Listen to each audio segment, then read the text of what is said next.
Olá, galera, tudo bem? Boa tarde. Pessoal, então eu tô gravando esse vídeo aula para vocês, para a nossa aula de hoje, tá? Então, quarta-feira, dia 26/8. Então, hoje o que nós vamos tratar? Nós vamos tratar sobre a qualidade do perito, como que a gente pode dizer, quais elementos que nós utilizamos para dizer que um perito ele está qualificado, ele tem qualidade para o trabalho, para desenvolver o trabalho de perito. E mais, quando é que o trabalho do perito, ele é um trabalho de qualidade. Então, quais são os elementos que embasam para que nós falamos que esse trabalho desenvolvido por tal perito, ele tem qualidade, ele é um trabalho qualificado de fato. Então, eu vou compartilhar minha tela aqui com vocês e a gente vai iniciar a aula.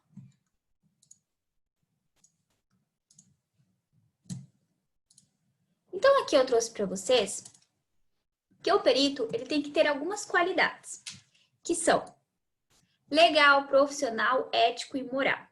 Mas, prof, o que engloba esse legal? O que engloba esse profissional? E o que engloba a ética e moral? Né? Porque muitas pessoas falam que ética e moral, para mim, pode ser diferente do que é para vocês. Então, vamos entender o que é isso no contexto da perícia. Então, a capacidade ou a qualidade legal do perito. Então, é quando ele é certificado. Então, ele é conferido a ele o bacharel em ciências contábeis. Então, nós podemos dizer que ele é qualificado, ele tem qualidade para operar no serviço pericial na área de contabilidade. E também ele tem aí a carteirinha do CRC, tá? Então, o registro do Conselho Regional de Contabilidade. Então, esse fato compõe aí uma característica, uma qualidade legal do perito, tá?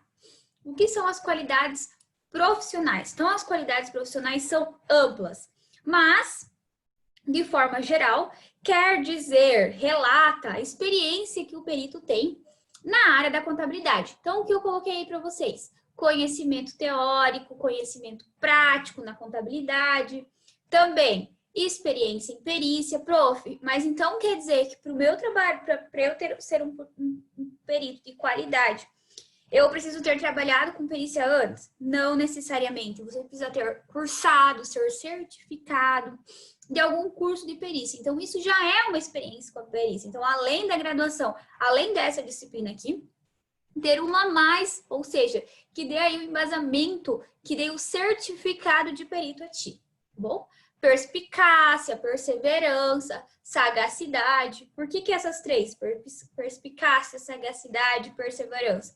Porque o trabalho do perito, ele é encontrar provas, estabelecer um laudo que diz ou não que uma pessoa é ou não culpada. Ou então, que houve ou não irregularidade em uma empresa, patrimônio de uma empresa, que houve ou não fraude. Então, ele precisa ser perspicaz, precisa ter sagacidade, precisa ser perseverante, porque o laudo dele só pode sair, ele só pode emitir um laudo quando ele tiver certeza. Porque, igual eu falei na aula passada, o laudo do perício, da perícia, a opinião do perito, ele vale como força de prova. É como se fosse aí uma autenticidade de alguém, tá? Então, ele tem fé pública para falar para o juiz, ó, culpado, não culpado, vamos dizer assim, irregular, não irregular, fraudado, não fraudado. Então, isso significa que ele precisa ser perseverante, precisa ter sagacidade e perspicaz, tá? Então, ele precisa ter um conhecimento geral das áreas aí afins da contabilidade, por exemplo, controladoria, administração, entender um pouquinho sobre processos aí, tipo, layout de empresas, toda uma parte aí que a gente, vamos dizer assim, que engloba um pouquinho a parte de engenharia da produção, né? Para entender que forma que acontece os processos dentro de uma empresa. E índole criativa e intuitiva, tá? Então, isso são fatores, são elementos que compõem aí a capacidade profissional do perito. Claro que muito dessas coisas nós vamos adquirir, nós vamos conseguir com o tempo, né? Nós como perito. Eu não vou ser a primeira vez perita e eu vou já ter todo um instinto, toda uma coisa. Não, isso eu vou desenvolvendo aos poucos, eu vou criando isso, tá? Por isso que a gente sempre fala que a experiência do perito ela é muito importante em diversas áreas. Então, se eu estou experiente aí na parte de patrimônio, provavelmente eu já vou ter mais sagacidade, eu vou ser mais intuitiva nos processos, né, nas ocorrências. Mas todo esse arcabouço aí de elementos fazem parte da qualidade ou da capacidade profissional do perito.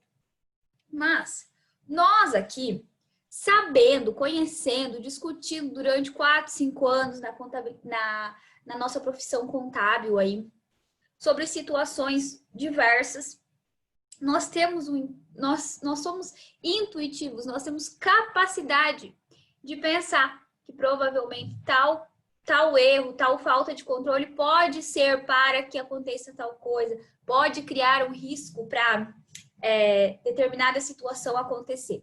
Por quê? Porque isso é toda uma discussão. A gente sabe que a contabilidade ela é totalmente amarrada. Quando tem algo que não está correto, vamos dizer, ou não reflete realmente aquilo que devia refletir, nós já imaginamos possíveis ocorrências que podem haverem devido a essa brecha, vamos dizer assim, a essa falta de controle ou essa falta de contabilização de algum determinado documento. Beleza? Capacidade, qualidade ética. Então, o que é isso? A capacidade e a qualidade ética, ela é o profissional, o perito, ele precisa seguir todo o contexto, tudo aquilo que é regulamentado pelo nosso código de ética, ou seja, pelo código de ética da profissão. Então, o perito, ele precisa desenvolver toda essa parte aí de seguir, de entender e colocar em prática todo o que é relatado no nosso código de ética. E também sempre analisar, sempre desenvolver os seus laudos, seguindo as normas brasileiras de contabilidade. O que é a capacidade ou a qualidade moral? Então, isso, pessoal, está ligado ao ser, tá? Ao comportamento do perito em relação ao seu eu pessoal, tá? Não é o seu profissional. Mas como que ele é fora da profissão? Por exemplo, peritos que estão vinculados com algum tipo de processo.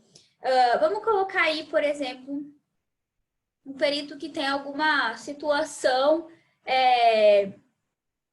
de processo de embriaguez no volante, ou situação aí de agressão familiar. Então, tudo isso é consultado e tudo isso é visto para que aquele perito seja convocado, seja chamado para desenvolver tal ação, tá? Tal processo. Então, todas essas atitudes pessoais do profissional, elas refletem na qualidade e também na convocação desse perito aí para de fato executar uma perícia, tá? E de que forma também que é analisado essa situação de conduta do perito? A forma como ele se comporta, que ele conduz aí a vivência com os seus colegas, né? Analisar de que forma que se dá essa convivência. Também é muito importante que haja imparcialidade do perito, tá? Que perceba-se que nos laudos periciais a imparcialidade do perito e que ele segue exatamente aquilo que foi demonstrado, apresentado pelas provas e também tudo aquilo que é regido pelas nossas normas e pelo nosso código de ética. Beleza? Então, essas são as 4 capacidades / qualidades que o perito contábil precisa ter. Agora, nós vamos falar sobre a qualidade do trabalho do perito.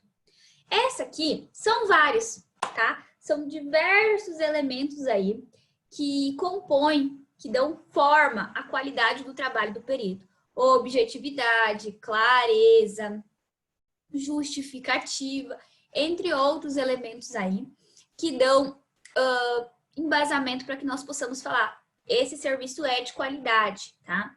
Então, isso, quem vai descobrir no primeiro momento são vocês e depois a gente vai discutir juntos, tá? Então, a atividade de fixação de vocês hoje é pesquisar na internet, eu vou postar também, já postei inclusive, o scan desse livro, tá? que vai ajudar vocês. Não se apeguem só no livro, busquem mais informação na internet, em artigos científicos, enfim, sobre quais são os elementos que compõem a qualidade do trabalho pericial ou do perito, tá bom? Essa é a atividade de fixação de vocês. Qualquer coisa me chamem, tá? Conversamos aí no WhatsApp, podem ficar bem à vontade para me pedir. Na semana que vem, corrigimos juntos. É isso, pessoal. Obrigada.